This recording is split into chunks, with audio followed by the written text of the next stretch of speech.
Hi guys, कैसे हो आप सब। लास्ट कई दिनों से मेरे पास मैसेज आ रहे हैं कि दीदी आप रिवीजन प्लान बताइए कि हम रिवीजन कैसे करें। हम करंट टॉपिक तो कर रहे हैं बट हमारा पीछे का जो पढ़ रहे हैं वो भूलते जा रहे हैं। और कई बच्चों के ऐसे डाउट थे कि दीदी जो एनसीईआरटी में जो एग्जाम्पल है, जैसे कि एनिमल किंगडम काफ़ी ज़्यादा बच्चों को हाल लगता है, तो उसमें वो टिनोफोरस टेट्रा के जो एग्जाम्पल दिए हुए हैं वो कैसे याद करें, क्योंकि वो ऐसे मिक्स हो जाते हैं कि और मतलब किंगडम वगैरह से। तो उस चीज़ को हम कैसे याद करें और एकदम प्रॉपर प्लान में आपको बताऊंगी। साथ में फिजिक्स का आप रिवीजन कैसे करो, क्योंकि करंट टॉपिक हम कर लेते हैं, उसके क्वेश्चन भी करते हैं, लेकिन यदि हमारा रैंडम टेस्ट होता है तो हमारे मार्क्स नहीं आते, क्यों? हमारा रिवीजन नहीं होता। और देखो गाइस, जिसका रिवीजन नहीं होता ना, सिलेक्शन वो सिलेक्शन से काफ़ी दूर चला जाता है, क्योंकि पढ़ाई के साथ मतलब हम जो करंट टॉपिक कर रहे हैं उसके साथ हमारा रिवीजन प्लान सबसे बेस्ट होना चाहिए। यदि आप कम पढ़ो बट रिवीजन ज़्यादा करो ना, आप बहुत आगे तक जा सकते हो। तो गाइस, सिस्टम ये रहता है, मतलब बायो में जो मैं फॉर्मूले वो बता रही हूँ, मतलब जो एग्जाम्पल वो कैसे याद करने। तो गाइस देखो, मैंने कैसे याद किया था, मैं आपको मेरा बता रही हूँ। आपको पसंद आए तो आप उसको फॉलो कीजिए। और क्योंकि मेरे साथ यही होता था कि जब आते थे 4 ऑप्शन कि इस फैमिली में, या फिर कोई मान लो स्टार फिश है तो उसका दूसरा नाम क्या है, ये वाला जो क्वेश्चन आते थे, तो मैं मतलब ऐसे मिक्स हो जाते थे कि यार ये इसी का था, इसका था, इसका था। एक तो उसमें टाइम कंज्यूम हो जाता है, और टाइम कंज्यूम के बाद आपके मतलब फिजिक्स के लिए टाइम नहीं बचता है। यदि आपकी बायो वीक है तो नो डाउट 100% आपकी फिजिक्स अपनी आप वीक हो जाएगी, क्योंकि आप सबसे पहले बायो करोगे, बायो को आप 1.5 घंटा दे दोगे तो फिजिक्स के लिए कहाँ टाइम बचा है। एक आधा घंटा आप केमिस्ट्री को दोगे, फिर फिजिक्स के लिए टाइम नहीं बचेगा, आप फिर आपके फिजिक्स में मार्क्स नहीं आएंगे, आपको लगेगा हमारी फिजिक्स वीक है। लेकिन कहीं ना कहीं आपको दिक्कत बायो में भी है। तो आपको वो एग्जाम्पल कैसे याद करनी, क्योंकि काफ़ी ज़्यादा एग्जाम्पल है मतलब उसके, तो उसको कैसे याद करना। तो मैं तो ऐसे करती थी कि सपोज स्लेन टेट्रा का मैं पढ़ रही हूँ, तो उसमें जो फर्स्ट एग्जाम्पल दिया हुआ है एनसीईआरटी में, मैं उस सबको लाइन वाइज रट लेती थी कि ये 5-6 होते थे कंटिन्यूसली। फिर एक का वर्ड याद आ जाता था मुझे, या फिर मैं ऑप्शन में देख लेती थी एक, तो मुझे पूरी लाइन याद आ जाती थी, जिससे कि मेरा टाइम बच जाता था। और ये मैं 100% बता रही हूँ, आप इस चीज़ को फॉलो करना। आपको लगेगा कि यार रटने के लिए बोले, देखो बायो तो रटने की है, चीज़ जो समझनी है वो समझो, और जो नहीं समझ में की है वो याद करने की है। लिख लिख के बार बार एक सीक्वेंस लाइन में लिखो, ऐसे नहीं कि हाँ इस ये भी है, ये भी है, ये भी नहीं, ये फिर ये फिर ये फिर ये फिर ये, ऐसे आपको याद करना है, जिससे कि आपको क्या होगा कि एक याद आती है पूरी लाइन याद आ जाएगी। तो आपको ये कैसे याद करिए, तो मैंने आपको बता दिया, मैंने ऐसे याद किया था। आप भी 100% इसको फॉलो कीजिए, 100% आपको रिजल्ट मिलेगा।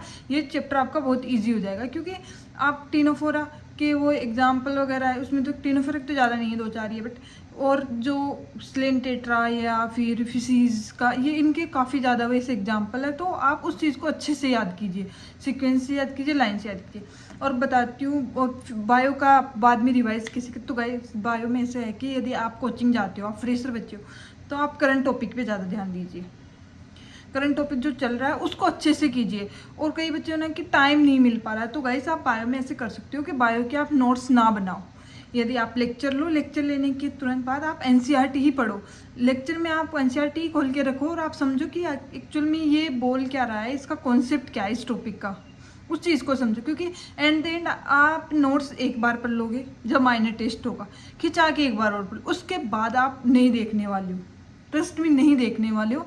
तो सजा सजा के नोट्स बनाने की कोई ज़रूरत नहीं है बायो में आप डायरेक्ट एनसीईआरटी कीजिए। एनसीईआरटी फॉर्मूले कैसे याद करने में बता दिया है।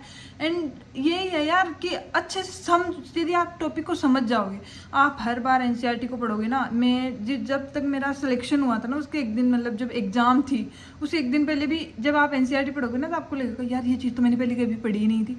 ऐसे हो जाता है। इतनी बार मैंने एनसीईआरटी पढ़ी थी, मुझे खुद याद नहीं है कि मैंने कितनी बार एनसीईआरटी पढ़ी है। एनसीईआरटी एंड देन आप एनसीईआरटी पढ़ोगे तो एनसीईआरटी पे फोकस करो, फालतू से सजा के नोट्स मत बनाओ, क्योंकि आपका टाइम इतना आप नहीं है, 7 महीने के आसपास अब टाइम बचा हुआ है। तो उसको अच्छे से कंज्यूम करना है, अच्छे से उसका यूटिलाइजेशन करना है, जिससे कि आपका रिजल्ट बेटर आए। और फिजिक्स का है कि फिजिकल केमिस्ट्री में आपको करना क्या है कि सॉल्यूशन वगैरह जो चैप्टर है उनके आपको ओनली फॉर्मूले लिखने हैं। एक पेज, या फिर आप कोई एक इसके शॉर्ट नोट्स भी आते हैं एलन, या मैं किसी कोचिंग को प्रमोट नहीं कर रही हूँ, मैं एलन का जो हैंडबुक आती है ना वो बहुत अच्छी है रिवीजन के लिए। जो हैंडबुक आती है फिजिक्स और केमिस्ट्री की वो बेस्ट है। फिजिक्स की मैंने भी रिवाइज की थी, मेरे को शॉर्ट नोट्स इतना वो नहीं था मेरा कि शॉर्ट नोट्स में बनाऊँ, मैं उसी से पढ़ती थी। जिससे क्या है कि एक तो बुक होती है ना तो वो अच्छी लगती है, खुद के नोट्स मुझे इतना वो नहीं लगता था, तो मैं वही रिवाइज करती थी हमेशा बार बार। पहली स्टार्टिंग में मेरे पास वो हैंडबुक नहीं थी क्योंकि मैं सेल्स में थी, बट मेरी एक दोस्त थी जसोदा, तो उसके पास वो हैंडबुक थी, तब मैंने उसको देखी थी उस हैंडबुक को, तो फिर मैं उसी से पढ़ने लग गई। फिर मैंने भी वो खरीद ली थी, मतलब ऐसे 165 की ऐसे वो मिल जाती है, ऑनलाइन भी होती है ऑफलाइन भी होती है, आप देख सकते हो।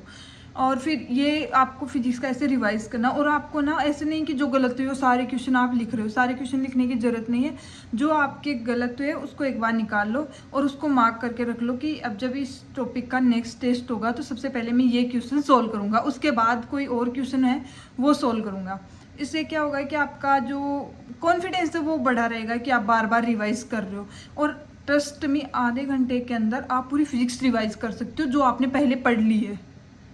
स्टार्टिंग में टाइम लगेगा, स्टार्टिंग में 2-3 घंटे आपको लग सकते हैं, धीरे धीरे वो टाइम कम कम होते होते 10-15 मिनट में आप पूरी हैंड बुक रिवाइज करने लग जाओगे, क्योंकि आपके अभी तक तो ज़्यादा टॉपिक हुए नहीं होंगे, 4-5 या 5-6 टॉपिक ज़्यादा, मैक्स टू मैक्स इतने टॉपिक हुएंगे, उससे ज़्यादा टॉपिक नहीं हुए होंगे। तो आप उस चीज़ से बार बार रिवाइज करो, जितना बार रिवाइज करोगे उतना कॉन्फिडेंस बढ़ेगा। और जब आप क्वेश्चन करोगे ना तो आपके कॉन्सेप्ट हवा में क्लिक होंगे, अच्छा ये यार ये होता है ना कि क्वेश्चन को देखते ही ये होना नहीं, हाँ इसका कॉन्सेप्ट ये एक ऐसे क्वेश्चन सोल्व होगा, तब वो स्पीड बनती है, तब जाके सिलेक्शन होता है। आप सोच रहे हो 2 घंटे तक और मतलब 2-4 मिनट आराम से आप अभी लगा देते होंगे किसी क्वेश्चन में, तो उसमें सोच रहे हो कि यार ये कैसे हो सकता है, उसका फॉर्मूला देख रहे हो, ये उसमें टाइम स्टार्टिंग में लगता है, लेकिन जब आप बार बार रिवाइज करोगे ना आपके कॉन्सेप्ट बिल्कुल हवा में क्लिक होंगे, जिसमें ऐसे लगेगा कि हाँ यार ये ऐसे होगा, दैट्स इट, करना ख़त्म। मतलब जो आपको एक बार तो जब मैं फिजिक्स के एररलेस में बुक आपको बताती हूँ वो सॉल्व कर लोगे ना तो मैक्स टू मैक्स आपको सारे क्वेश्चन पहले से आते होंगे, मतलब डाटा थोड़े अलग हो सकते हैं बट कॉन्सेप्ट सेम रहेगा, तो आप उसको सोल्व कीजिए, अभी उसको सोल्व कीजिए आराम से और हैंडबुक रिवाइज कीजिए। और फिजिकल केमिस्ट्री का ऐसा है कि ओनली आप फॉर्मूले वगैरह लिखो, ऐसे नहीं कि आप सब कुछ रामायण ही लिख रहे हो, नहीं, ओनली फॉर्मूले 4-5 फॉर्मूले होते हैं एक चैप्टर में, वो लिखना है। आप 5-10 मिनट के अंदर आप पूरी फिजिकल केमिस्ट्री आप रिवाइज कर लोगे। जैसे जैसे आपके टॉपिक हो रहे हैं वैसे वैसे शॉर्ट नोट्स बनाते रहो। और गाइस यदि अब भी आप रिवीजन प्लान नहीं बना रहे हो तो बहुत दिक्कत वाला सीन हो सकता है कि आपको सब कुछ आता होगा लेकिन जब एग्जाम होगी तो आप सोचेंगे यार मेरा रिवीजन होता ना तो मज़ा आ जाता। उस टाइम पे ऐसा होता है कि हाँ ये क्वेश्चन ऐसे होगा लेकिन वो हमसे सॉल्व नहीं होता है, हो सकता है कि यार ये मेरा पढ़ा हुआ है, टेस्ट में भी आया हुआ है, बट कैसे होगा, ये कैसे होगा, ये यही दिमाग में चलता था, टाइम निकल जाता है। तो रिवीजन रिवीजन रिवीजन, यदि जो बच्चे टॉप करते हैं ना उनका बेस्ट प्लान होता है करंट टॉपिक के साथ साथ पीछे का टॉपिक साथ लेके चलना, और ज़्यादा टाइम नहीं देना है पीछे के टॉपिक में, जो कंप्लीट हो गए हैं उस टाइम पे आपने अच्छे से पढ़ा ही होगा उसको, तो बस थोड़ा 5-10 मिनट दे दीजिए, उससे ज़्यादा देने की ज़रूरत नहीं है। रिवीजन आप रोज़ कीजिए, आप रिवीजन अपनी हैबिट में ले आइए कि जब मैं पढ़ने बैठूंगा उससे 5-10 मिनट पहले मैं जो मैंने पहले पढ़ा था उसको रिवाइज करूंगा। पेज पलट लिए आप, स्टार्टिंग में आपको लगेगा मुझे कुछ याद नहीं हो रहा, मैं तो बस पेज पलट रहा हूँ, लेकिन धीरे धीरे जो चीज़ आप बार बार देखते रहते हो, बार बार देखते रहते हो, वो चीज़ हमारे सबकॉन्शियस माइंड में बैठ जाती है और हमें अच्छे से कॉन्सेप्ट क्लियर हो जाते हैं उसके कि हाँ ये चीज़ ऐसी है। वैसे टेंशन और कौन सी मतलब फिर इनऑर्गेनिक केमिस्ट्री का तो ये ऐसे है कि जो केमिकल बॉन्डिंग वाले और जो भी टॉपिक है ना जो अच्छे वाले वो मतलब बार बार रिवाइज करो जो हर टॉपिक से रिलेट करते हैं धीरे धीरे। और ऑर्गेनिक केमिस्ट्री में तो आपको नेम रिएक्शन रिवाइज करनी है बार बार और ज़्यादा कुछ करना नहीं है। और बायो का मैंने बता दिया आपको रिवाइज कैसे करना है, मैं तो लाइन वाइज करती थी, इससे मेरा काफ़ी अच्छा मतलब रहता था कि एक ऑप्शन को देखते मुझे याद आ जाता कि ये मेंबर इस मतलब इस के उससे हैं को भी इस कैटेगरी के किंगडम वगैरह से हैं, तो वो उसमें ये आ जाता था कि हाँ ये है, तो जो बचा वही दूसरा होगा ना। वो होता कि एसिमेट्रिक कौन से हैं, तो कई ज़्यादा उसके ऑप्शंस रहते थे उस तरीके से। और गाइस देखो कोई भी डाउट आया आपको तो आप कमेंट कीजिए, काफ़ी ज़्यादा बच्चों में तुरंत रिप्लाई दे देती हूँ, मेरे को जब भी मेरे को टाइम मिलता है मैं तुरंत रिप्लाई देती हूँ, मैं कभी भी ऐसे फ्री रहती हूँ तब भी मैं रिप्लाई दे देती हूँ। और ऐसा कोई मैसेज नहीं होगा मेरे हिसाब से कि जो इसका मैंने रिप्लाई नहीं दिया हो। अच्छे से पढ़ते रहिए यार और रिवीजन कीजिए, रिवीजन रिवीजन रिवीजन। पढ़ने से पहले रिवीजन आपका करना है, आपको चाहे कुछ भी हो जाए अपनी हैबिट में लाइए कि रिवीजन मुझे करना ही है। रिवीजन बिना कुछ नहीं है। यदि आप कितना ही पढ़ लो, आपका रिवीजन नहीं है ना, सिलेक्शन नहीं हो सकता। और अब टाइम आ गया है रिवीजन अपने स्टार्ट कर देना है, क्योंकि सिलेबस कंप्लीट होगा, उसके तुरंत बाद आपके मेजर टेस्ट स्टार्ट हो जाएंगे। जब मेजर टेस्ट स्टार्ट हो जाएंगे तो ऐसा तो नहीं है कि एक चैप्टर है तो पढ़ लेंगे, 22 23 चैप्टर आपके हो चुके होंगे उस टाइम पे, या फिर दोनों 11 12 दोनों के हो जाएंगे, तो 42 के चैप्टर के आसपास आपके टॉपिक हो जाएंगे। तो उसको एक दिन में पढ़ नहीं सकते। तो यदि आपके पास शॉर्ट नोट्स होंगे तो आपके अच्छे मार्क्स भी आते रहेंगे, आपका कॉन्फिडेंस भी रहेगा, जिससे आप मतलब अच्छी परफॉर्मेंस कर सकते हो। अच्छी रैंक लानी है, अच्छे से पढ़ना है। आप सोचो कि यार मैं तो रक्षाबंधन भी नहीं मना रहा अच्छे से, होली दिवाली कुछ नहीं मना रहा, लेकिन गाइस जब सिलेक्शन होगा ना उस दिन आप सोचोगे कि यार सही है, उस टाइम पे मैंने पढ़ाई पे अपना पूरा टाइम दिया। क्योंकि त्यौहार हर साल आते हैं, लेकिन जो आपका प्रिपरेशन जो अभी फेज चल रहा है, जिस टाइम पे आप पढ़ रहे हो वो बार बार नहीं आएगा। घर वाले एक बार मौका दे देंगे, 2 बार दे देंगे, 3 बार दे देंगे, ज़्यादा से ज़्यादा तो 4 5 बार दे देंगे, मतलब ड्रॉप पे ड्रॉप ले लोगे, लेकिन एंड द एंड यदि सिलेक्शन नहीं हुआ ना फिर कुछ नहीं होगा। मन में एक ये चीज़ रह जाएगी कि यार मेरा सिलेक्शन ही नहीं हुआ।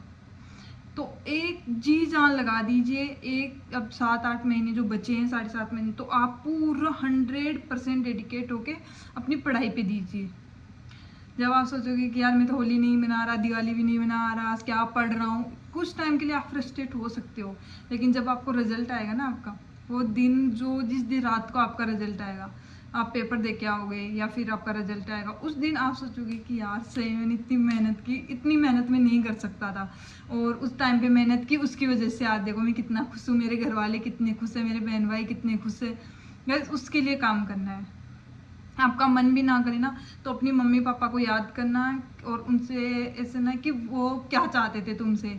जब तुम यहाँ पे एडमिशन कोचिंग में जहाँ पे पढ़ रहे हो, तो जब आए थे तो उनका फेस कैसा था, जब आप उनको छोड़ के आए थे, वो साथ मतलब अपने साथ भी रख सकते थे आपको, पर उन्होंने कहा कि नहीं मेरा बेटा मेरे से दूर रहेगा, अच्छे से पढ़ाई करेगा। वो फेस याद कीजिए कि किस फेस के साथ आप उनको छोड़ के आए थे, उनका चेहरा कैसे बना हुआ था।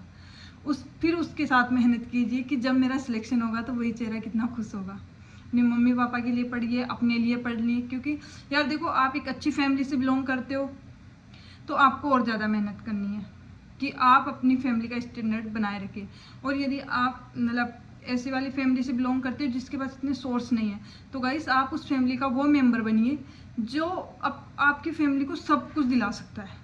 सब कुछ जो उनके सपने हैं आप अपने मम्मी पापा के, वो आप सब पूरे कर सकते हो। ऐसे नहीं उस टाइम पे आपको मम्मी पापा किसी चीज़ पे दिलाए कि मुझे ये चीज़ खरीदनी है और उस टाइम पे आप अपनी जेब देखो, नहीं, उस टाइम पे ठीक है ले लो, ये वाला सीन होना चाहिए, ये एटीट्यूड होना चाहिए। उसके लिए मेहनत करो कि आज तुम मेहनत कर लोगे, आने वाला टाइम आपके लिए बस खुशियों भरा होगा। मेहनत कीजिए, कोई भी डाउट आए आप मेरे को कमेंट कीजिए और मेरे साथ बने रहिए। मैं आपके पास कुछ ना कुछ, जो बच्चे मेरे से पूछते हैं कि दीदी रिवीजन का, काफ़ी बच्चे बोल रहे कि दीदी रिवीजन का बताइए, रिवीजन का बताइए, तो मैंने सोचा कि सबके यही इस टाइम पे दिक्कत हो रही होगी, रिवीजन कैसे करें, शॉर्ट नोट्स कैसे बनाएं, तो मैंने ये वीडियो बना दिया।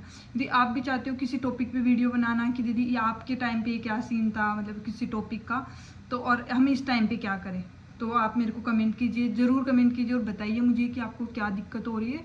और मैं आपके साथ पूरी साल, काफ़ी ज़्यादा बच्चे ऐसे बोलते हैं कि दीदी हम होल ईयर आपको ही फॉलो करेंगे, तो यार वो भी एक तरीके से मेरे लिए मोटिवेशन है कि इतने ज़्यादा बच्चे मेरे को फॉलो कर रहे हैं। एक वीडियो था उससे 70,000 व्यूज़ है, तो मतलब वो बच्चे इतना मेरे वीडियोस को देख रहे हैं। कई बच्चे बोले दीदी आपने फिजिक्स की बुक के लिए कहा था, हमने वो खरीद ली, लेकिन वो ऐसा लगता है कि यार मेरे बताने पे इतने बच्चे मुझे फॉलो कर रहे हैं, मेरा अच्छा रिजल्ट रहा तो मैं चाहती हूँ आपका भी रिजल्ट रहे, तो मैं आपके लिए कुछ ना कुछ कंटेंट बनाती रहूँगी जिससे आप मेरे से जुड़े भी रहो और मोटिवेटेड रहो कि दीदी ने किया हम भी कर सकते हैं। और आपको करना ही है, अच्छी एम्स में जाना है, अच्छी जीएमसी में जाना है। All the best.